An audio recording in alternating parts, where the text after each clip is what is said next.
Hello, ഇന്ന് കുഞ്ഞാവയുടെ മൂന്നാമത്തെ vaccine day ആണ്. അപ്പോൾ ഞങ്ങൾ മൂന്നുപേരുടെ ഇറങ്ങിയപ്പോൾ ചേട്ടനല്ല വണ്ടി എടുക്കുന്നത്, കൈ സുഖമില്ലാത്ത കാരണം അനിയനാണ് വണ്ടിയും കൊണ്ടുവന്നത്. അങ്ങനെ ഞങ്ങൾ 4 പേരും കൂടി ഹോസ്പിറ്റലിലേക്കാണ് പോകുന്നത്. അങ്ങനെ ഞങ്ങൾ ഹോസ്പിറ്റലിലെത്തി. അവിടെ ചെന്നപ്പോൾ OP എടുത്തിട്ട് ഡോക്ടറെ കാണാൻ പറഞ്ഞു. അങ്ങനെ ഞങ്ങൾ ഡോക്ടറെയും കണ്ടിറങ്ങി. പിന്നെ വാക്സിൻ എടുക്കാൻ അവിടെ കുറച്ച് നേരം വെയിറ്റ് ചെയ്യേണ്ടി വന്നു. പിന്നെ വാവേനെ വാക്സിൻ എടുക്കാൻ കയറ്റി. ഇതാണ് ഏറ്റവും എനിക്ക് നല്ല പേടിയുള്ള കാര്യം, കാരണം 3 വാക്സിനായിരുന്നു. അപ്പോൾ അവൾക്ക് നല്ല കരച്ചിലും ബഹളങ്ങളൊക്കെ ആയിരുന്നു. പൊതുവെ എനിക്ക് വാക്സിൻ ഡേ എന്ന് പറയുമ്പോൾ തന്നെ അന്നത്തെ ദിവസം ടെൻഷനാണ്, കാരണം അവൾ കരച്ചിലും ഉറങ്ങില്ല. 3 ദിവസം നല്ല പനിയായിരിക്കും വാവയ്ക്ക്. ഇങ്ങനെ നേഴ്സിനോട് കുറേ ആളൊക്കെ പറഞ്ഞു തരാണ്, 6 മണിക്കൂർ ഇടവിട്ട് പാരസിറ്റാമോൾ കൊടുക്കണം എന്നതൊക്കെ പറഞ്ഞുകൊണ്ടിരിക്കുകയാണ്.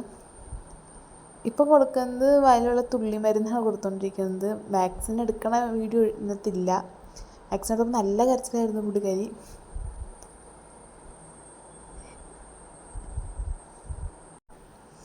എനിക്ക് ഇരിക്കുമ്പോഴേ ടെൻഷനാണ്. ഇനിയിപ്പം ഇഞ്ചക്ഷൻ വെക്കുമ്പോൾ നല്ല ബഹളമായിരിക്കും. ഇവൾ കരയണ സമയത്ത് എനിക്ക് ഭയങ്കര വിഷമമാണ്, കാരണം ശ്വാസം പിടിച്ചുള്ള കരയുള്ളൂ. അപ്പോൾ അത് കാണുമ്പോഴേ എനിക്ക് പേടിയാണ്. അങ്ങനെ അതെല്ലാം കഴിഞ്ഞ് അവിടെ നിന്ന് ഇറങ്ങി ഞങ്ങൾക്ക് പിന്നെ സൂപ്പർ മാർക്കറ്റിൽ കയറാനുണ്ടായി. വീട്ടിലേക്ക് കുറച്ച് സാധനങ്ങളൊക്കെ മേടിക്കണമായിരുന്നു. അപ്പോൾ അവിടെയും ചെന്നു. പിന്നെ കുട്ടിക്ക് ഡയപ്പറൊക്കെ നോക്കി അവിടുന്ന്. അപ്പോൾ ലവ് ലാപ്പിൻ്റെ ഡയപ്പർ കിട്ടിയിട്ടുണ്ട്. അത് 1/get 1 ഓഫറിൽ ഒരെണ്ണം എടുക്കുമ്പോൾ ഒരെണ്ണം ഫ്രീ അങ്ങനെയുള്ളതിലായിരുന്നു.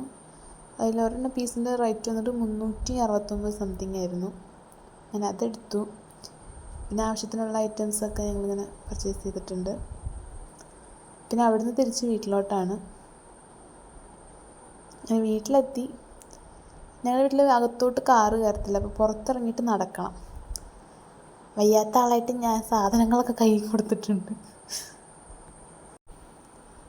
കാരണം കൊച്ച് നല്ല കരച്ചിലാണ്. അപ്പോൾ എൻ്റെ കയ്യിൽ നിൽക്കുള്ളൂ ഇനി. ഞങ്ങൾ വീട്ടിലെത്തി.